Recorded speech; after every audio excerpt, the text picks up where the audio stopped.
انا مش هفضل كده على طول، مش هستنى العمر يعدي. انا مش هسكت، لازم اقول قد ما هاخد قد ما هدي.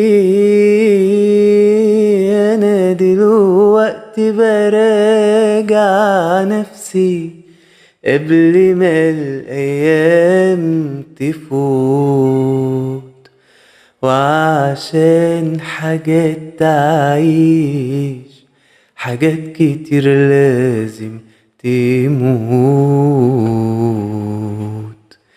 مش كبرياء لكن بصلح كل شيء فيا انكسر، ومن الغباء إن